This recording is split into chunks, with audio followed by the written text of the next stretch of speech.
Apple is using a secret installation in California to design and manufacture prototype MicroLED displays, according to a Bloomberg report. It is said that the engineers produced fully functional Apple Watch-size MicroLED screens in the installation, with the aim of using the technology commercially for the first time in the watch. The Apple Watch currently uses OLED screens from LG Display.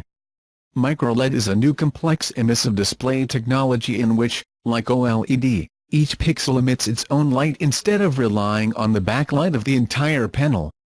This can give MicroLED excellent contrast, energy efficiency and viewing angles without OLED commitments on brightness or longevity. Samsung is also working on MicroLED and showed a 146-inch modular TV with CES technology in January.